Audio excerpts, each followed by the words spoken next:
বাঁদিকে এই রাজ্যের নেতা এবং দেশের নেতা যাদের দায়িত্ব দিয়েছিলাম আমরা পশ্চিমবঙ্গের ভারতের সাধারণ মানুষ আমাদের ভবিষ্যৎকে বাঁচিয়ে রাখার, আমরা দেখেছি বিগত 9.5 বছর ধরে প্রতিদিন প্রতিনিয়ত আমাদের জীবন নিয়ে ভবিষ্যৎ নিয়ে ওরা ছেলে খেলা করেছে।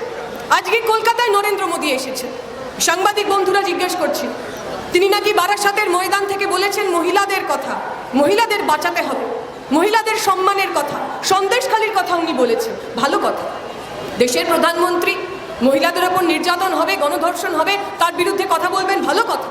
কিন্তু নরেন্দ্র মোদীকে প্রশ্ন আমরা করব, এই কলকাতা থেকে 1400 কিলোমিটার দূরে ফ্লাইটে গেলে 2 ঘন্টার রাস্তা, এই উত্তর পূর্ব ভারতের মণিপুর যা বিগত কয়েক মাস ধরে জ্বলছে, নারীরা গণধর্ষিত হচ্ছেন, খুন হচ্ছেন, তাদের গণধর্ষণের ছবি সোশ্যাল মিডিয়ায় ভাইরাল হচ্ছে।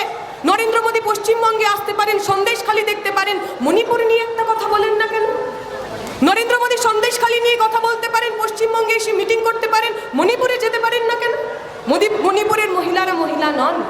মণিপুরের মহিলাদের সম্মান গুরুত্বপূর্ণ নয় নাকি? মণিপুরে বিজেপির সরকার, মণিপুরের বিজেপি সরকারের সামনে গিয়ে তাদের বিরুদ্ধে কথা বললে, তাদের ল অ্যান্ড অর্ডারের বিরুদ্ধে কথা বললে সমস্যা হয়ে যাবে, তাই মণিপুরে যাওয়া যাবে না।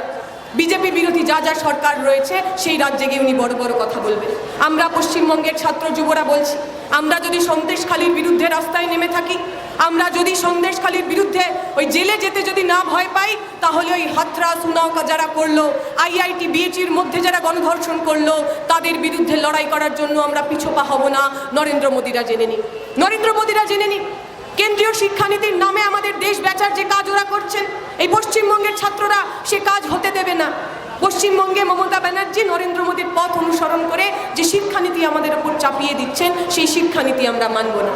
আমরা বলেছি, বহুদিন বলেছি দিদি মোদির সেটিংয়ের কথা, বহু মানুষ বিশ্বাস করেন।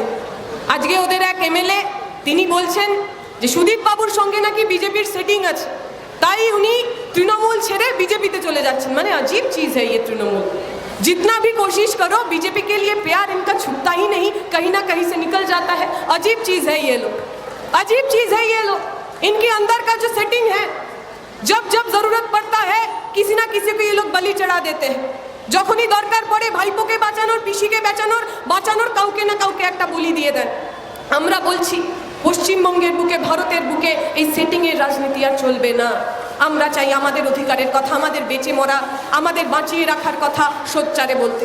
আমরা চাই নয়া শিক্ষানীতি বাতিল করতে, আমরা চাই আমার স্কলারশিপগুলোকে ফেরত পেতে, আমরা চাই আমার স্কুল কলেজ ইউনিভার্সিটিতে গণতান্ত্রিক উপায়ে নির্বাচন করতে। আপনাকে পক্ষ নিতে হবে, কাদের সঙ্গে আপনারা থাকবেন আর কাদের সঙ্গে আপনারা থাকবেন না। আমরা দেখলাম কিছুদিন আগে অভিজিৎ বাবু বিচারক ছিলেন, শ্রদ্ধার মানুষ ছিলেন, বহু বেকার যুবক যুবতী তার দিকে তাকিয়েছিলেন। তারা ভাবতেন যে উনি বিচারকের আসনে বসে হয়তো এমন কিছু বিচার দেবেন যাতে পশ্চিমবঙ্গের বুকে দুর্নীতির রাজ শেষ হবে। যে লোকগুলো আমার ভবিষ্যৎ বিক্রি করে দিল টাকার বিনিময়ে, সেই লোকগুলোর বিচার হবে। আমরা দেখলাম সেই অভিজিৎ বাবুও এখন একটি দলের প্রতিনিধিত্ব করতে চান। উনি কিছুদিন আগে বলেছেন যে আমরা বামপন্থী রাজনীতি জয়েন করলাম না কেন? প্রথমত বামপন্থী রাজনীতি জয়েন করা যায় না, বামপন্থী রাজনীতি অর্জন করতে হয়। অভিজিৎ বাবুরা সে অর্জন করতে পারবেন না, সে আলাদা প্রশ্ন। অভিজিৎ বাবু বললেন যে আমি বামপন্থী রাজনীতি জয়েন করিনি কারণ আমি ধর্মে বিশ্বাস করি। বামপন্থীরা তো ধর্মে বিশ্বাস করে না। আচ্ছা, ধর্ম কি? ধর্ম মানে যে ধারণ করে। স্বামী বিবেকানন্দ আমাদের শিখিয়ে গেছেন, জীবে প্রেম করে যেই জন সেই জন সেবিছে ঈশ্বর। অর্থাৎ আপনি যদি মানুষের সেবা করেন, আপনি ধর্ম পালন করছেন। যে মানুষ আমার কথা শুনতে পাচ্ছেন তারা বুকে হাত দিয়ে বলুন, এই কোভিড দ্বিতীয় ওয়েভের সময় যখন বাড়ির ছেলেটা বাড়ির বাবার ঘরে ঢুকছিল না, বাবার কোভিড হয়েছে, আমি ঘরে ঢুকলে আমারও কোভিড হয়ে যাবে, বাড়ির লোক তার বাড়ির লোককে ছুঁয়ে দেখছিল না, এই লাল গেঞ্জি পরে আমরা ছাত্র যুবরা রেড ভলেন্টিয়ার হয়ে ওদের বাড়িতে পৌঁছে গেছি, পাঁজা খোলা করে কোভিড যাত্রীকে আমরা হাসপাতালে পৌঁছে দিয়েছি। এই কাজটা ধর্ম নয়? এই কোভিডের সময় যখন মানুষ খেতে পেয়ে না খেতে পেয়ে মারা যাচ্ছিলেন, শ্রমজীবী মানুষ, দিন আনি দিন খাই মানুষ, বিনা পয়সায় কোথাও কোথায় 10 টাকায় 20 টাকায় আমরা যারা শ্রমজীবী ক্যান্টিন চালালাম, নিরন্ন মানুষের মুখে যে মানুষ খাবার তুলে দিল, সেই মানুষ ধর্ম করেননি? পশ্চিমবঙ্গের বামপন্থীরা ধর্ম করা মানে এইটা বোঝেন, জীবে প্রেম করে যেই জন সেই জন সেবিছে ঈশ্বর। যে মানুষের এই ধর্ম করতে হবে তারা বামপন্থীদের সঙ্গে আসবেন। কিন্তু কারুর কাছে যদি ধর্ম করা মানে মনে হয় আমার পকেট ভরা, কারুর কাছে যদি ধর্ম করা মনে হয় আমার পোস্ট রিটায়ারমেন্ট প্ল্যান করা, তাহলে আপনাদের স্বাগত, আপনারা আমাদের দলে সামিল হতে পারবেন না, আপনারা সঠিক জায়গায় গেছেন। বিজেপি ভেবেছে ওদের আগে একটা ওয়াশিং মেশিন ছিল, তৃণমূলের চোর ডাকাতগুলোকে বিজেপিতে ঢোকাতো, ওয়াশিং মেশিন ঘোরাতো, আর সাফ সুতরা বিজেপির নেতা বেরোতো। অনেকদিন ধরে ওয়াশিং মেশিন চলেছে, ওয়াশিং মেশিনে একটু জং পড়ে গেছে, ওদের তাই একটা নতুন ওয়াশিং মেশিন চায়, তাই অভিজিৎ বাবুকে আমদানি করেছেন। এসেই দেখছেন না ক্লিন চিট দেওয়া শুরু করেছে। শুভেন্দু নাকি কাগজে মুড়ে টাকা নেয়নি, তাহলে কি নিয়েছে? প্রেমপত্র নিয়েছে, লাভ লেটার নিয়েছে। শুভেন্দু অধিকারী টাকা নেয়নি। যদি শুভেন্দু অধিকারী টাকা না নিয়ে থাকে তাহলে ববিও নেয়নি, তৃণমূলের নেতারাও নেয়নি। ওয়াশিং মেশিনের কাজ কেমন দেখুন, শুধু বিজেপির নেতাদের সাফ করছেন না, তৃণমূল নেতাদের পর্যন্ত সাফ করে দিচ্ছে। আমরা বলছি ওই ওয়াশিং মেশিন টেশিং অনেক আমরা দেখেছি। 2024-এর নির্বাচন হবে, ওয়াশিং মেশিন সহ পুরো পার্টিটাই বিসর্জনে যাবে। আমরা ছাত্র যুবরা ঢাকি নিয়ে আসবো। অভিজিৎ বাবু আপনি তৈরি থাকবেন, বিজেপি তৃণমূল যারা করেন, চুরি ডাকাতি যারা করেন, আমার ভবিষ্যৎ যারা বিক্রি করেন তারা তৈরি থাকবেন। আমি আমার কথা দীর্ঘায়িত করব না, শেষ করব যেটা বলে। যখন আমাদের এই মিছিল হচ্ছিল, মিটিং হচ্ছিল, আমরা যখন আসছিলাম, আমরা দেখছিলাম পুলিশ সাদা উর্দি পরা, সে কিছুতেই আমাদের মিছিলটাকে যেতে দেবে না, বিভিন্ন জায়গায় বাধা দিচ্ছে, রাস্তা ছোট করে দিচ্ছে।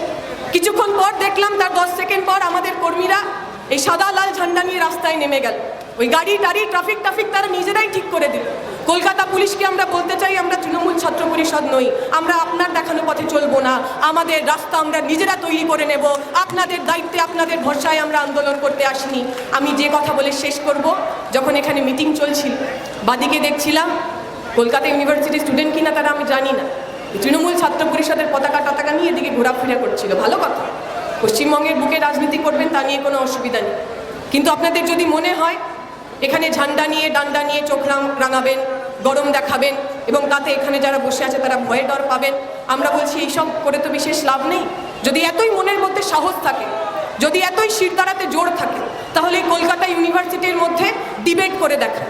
ভারতের ছাত্র ফেডারেশন, বামপন্থী ছাত্রছাত্রীরা নয়া শিক্ষানীতি নিয়ে 5 মিনিট বলবে, আর তৃণমূল ছাত্র পরিষদের আপনারা নয়া শিক্ষানীতি নিয়ে 5 মিনিট বলবেন। আমরা দেখব কে কত ভালো বলতে পারে, কার কথায় কত যুক্তি থাকে। সাধারণ ছেলেমেয়েরা এসে ভোট দেবে, সাধারণ ছেলেমেয়েরা এসে ভোট দেবে। যদি এত দম থাকে, মনের মধ্যে এত সাহস থাকে, তাহলে কলকাতা ইউনিভার্সিটির মধ্যে নির্বাচন গণতান্ত্রিক উপায় করে দেখান। আমরা কথা দিয়ে গেলাম, কলকাতা ইউনিভার্সিটির সমস্ত ক্যাম্পাসে তৃণমূলের ঝান্ডা ধরার লোক আপনারা পাবেন না, তৃণমূলের ঝান্ডা বাঁধার লোক আপনারা পাবেন না। আগামী দিনে ক্যাম্পাসগুলোকে এই বাবা দাদা কাকা জেঠু তৃণমূল বিজেপি মুক্ত করে ছাত্র সংসদের মধ্যে দিয়ে ছাত্রদের কাছে ফিরিয়ে দেওয়ার দাবি অঙ্গীকার নিয়ে, নয়া শিক্ষানীতি বাতিল করার দাবি অঙ্গীকার নিয়ে, কেন্দ্র সরকার থেকে বিজেপি হটাও, দেশ বাঁচাও, এই কথা বলে আমার বক্তব্য শেষ করব। শুকরিয়া, ইনকালাব জিন্দাবাদ, আমাদের একতা জিন্দাবাদ।